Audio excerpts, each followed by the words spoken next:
So we're diving into a stack of sources today that offer well, an utterly radical perspective on human consciousness and, psychological suffering, It is pretty radical. It starts with this really bold claim which is what? that modern psychology and even neuroscience are just fundamentally flawed because they're confusing the person running the machinery with the machinery itself. They mistake the operator for the interface. Exactly. And that's a costly mistake. I mean, if you think the computer screen is the programmer, you're going to try to fix a software bug with Screen Cleaner. Right. And our sources are saying that common mental suffering, so everything from chronic anxiety to deep trauma, isn't a random chemical error. No, it's what they call a governance misalignment. Governance misalignment. Okay, that sounds like a term from a, I don't know, technical manual. So we're moving past the usual models, the rational thinking or RT models, Which can only describe things. They can say, depression looks like a lack of serotonin. but they can't prescribe a fix at the root level. And that's where this other thing comes in, the ADGE. The absolute divine governance equation, yeah. You have to think of it as a sovereign operating system. So our mission today is to really unpack how this system redefines the self, they call it the NAFs, and see if these protocols it offers can genuinely eliminate suffering. Right. The whole promise here is that you stop being a passive victim of your biology, and instead you become the active governor of your own cognitive state. But I think before we get into any of that, we have to tackle the language. The vocabulary it's really dense and it deliberately resets a lot of common terms. Absolutely. You can't govern without first defining the terms of authority. So the ADGE is the top level framework, but there are a few key terms we need to redefine right now. Okay, let's start with Dean. Deen is not religion. In this context, it's the established order, the sovereign governance system. Think of it like the source code of reality itself. So if the universe is this giant complex simulation, the Dean is the unchangeable code of the game. That's a good way to put it. So how do we interact with that code? That brings us to Islam, which, again, is not religion in this operational sense. It's the mandatory input state. The input state, what does that mean? It's the active process of ceding authority. It means you have to voluntarily hand over your current faulty RT systems, your biases, your personal stories, all of it, to be governed by the ADGE framework. That sounds intellectually really demanding. It's like a mandatory system update for your brain. It is. And the biggest hurdle for most people is mistaking surface truth for governance truth. And that's the difference between, what was it, as-Sid and al-Haq. Exactly. As SID is the surface truth, it describes the apparition, the reality that you see, a stock market projection, a brain scan. That's all as SIDQ. Okay, so it's a description. Right. But Al-Haq is the governance truth, the actual purpose-driven framework running the whole show. And you have to cede your attachment to the surface description to accept the underlying governance model. Okay, so we have the operating system, the ADGE, and the input state, Islam. Let's look at the hardware. This NCU model they talk about, Yeah. the NAF-centric universe. This is where they claim to resolve the hard problem of consciousness. A small claim. How do they do it? By just clarifying the cause and effect. In this model, the brain is the governed biological interface. It's the apparition. It's just the physical receipt for the reality you command. So the brain doesn't create the mind. No, it manifests the mind's commands. Right. Which, it answers that old question. Why does a brain injury change your personality? Because the interface is damaged. It can't clearly display the commands anymore. Precisely. And the mind. That's the NAFs. The cognitive essence. The operator. So what we call consciousness is just, Interface operation experience. That's the definition. It's just the feeling of running the machine. wow, okay. That means things like neuroplasticity, the brain changing. That's just the apparition recalibrating based on NAF's command updates. We command the healing, and the brain physically follows that new script. That is a huge paradigm shift. It means anytime I've felt powerless against a mood swing, I was actually, mismanaging my own command structure. Yes, not suffering from a random chemical glitch, and this is where the mental health revolution part of this really begins. Because current psychology is almost exclusively focused on treating the interface, right? The brain. Exactly. And when we see really complex, debilitating conditions like, say, emotionally unstable personality disorder or EUPD, which is often called BPD, the conventional view gets stuck. Yeah, they see it as a mix of Genetic predisposition and trauma that's kind of hardwired into the neural pathways, And treatments like DBT, while they are definitely helpful for managing symptoms, they don't address the core governance issue. which is why they can take years and often don't lead to a full recovery. Precisely. So under this ADGE framework, all those symptoms of EUPD, the intense mood swings, the splitting, that chronic feeling of emptiness, it's all reframed. As a governance misalignment. A failure of command stability, yes. Okay, let's use this new lexicon and apply it. Yeah. One of the hallmark symptoms of EUPD is that chronic feeling of emptiness or a really distorted self-image. What's the governance cause of that? That feeling of emptiness is the direct data output of shirk. Which is the error of... Submitting to faulty rational thinking systems. It's the belief that external validation or maybe high-risk behaviors or these really unstable emotional needs, that they are the ultimate authority for your identity.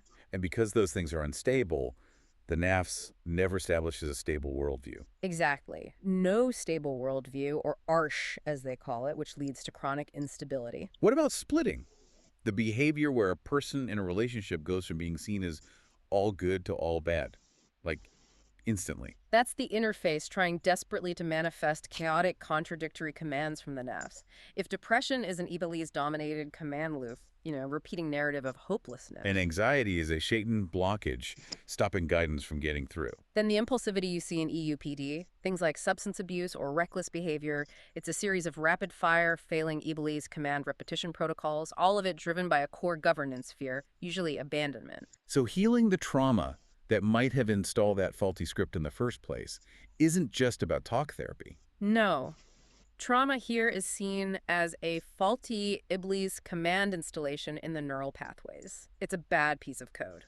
So you don't talk to the code, you replace it. You replace it. Healing is achieved through rigorous command replacement. The framework prescribes something called Zikr engagement, which is just structured repetition of governance-aligned commands. That forces a command system upgrade in the NAFs. And the brain just recalibrates to match the new commands. Yes, you start being a passive victim and become an active commander. Which leads to the obvious question, who or what is installing these faulty commands in the first place? We have to talk about Iblis and Shaitan. And this is probably the most critical counterintuitive leap in the whole framework. These are not external evil entities. What are they then? They are mandatory internal developmental features. Iblis is defined as the essential learning counterpart, the Zaj. Wait, so Iblis is like the built-in bug report generator that's designed to stress test the system. Precisely. Iblis is the sum total of all our inherent reasoning flaws, our cognitive biases, our blind spots. It provides the necessary cognitive friction that the NAFs needs in order to grow. Without those built-in flaws, there's no challenge. And without a challenge, there's no development. Exactly. That's fascinating. So where does Shaitan fit in? It's a subtle but important difference. Shaitan isn't the flaws themselves, that's Iblis. Shaitan is the disposition. It's our internal resistance, the blockage that keeps us from acting on guidance. And that gets stronger through shirk. Yes. When you submit to your own faulty biases, your Iblis, as if they were the ultimate al-Haq authority, you empower your own internal Shaitan blockage. This all sounds incredibly difficult. I mean, why would the governor design a system that subjects the NAFs to this unavoidable friction? Because security and stability have to be earned. They have no meaning otherwise. The sources use this diamond metaphor. Okay. The NAFs starts as an uncut diamond pure potential. The governor then subjects it to usr, which means hardship or really perfectly calibrated friction. And this friction is the polishing process. It is. It's the polishing needed to expose all those internal flaws, the Iblis. So the intense challenges we face, whether it's managing the symptoms of EUPD or dealing with a personal loss, those are just perfectly applied pressure points. Yes, applied right where the system detects an instability. The outcome of navigating that friction is you create facets on the diamond.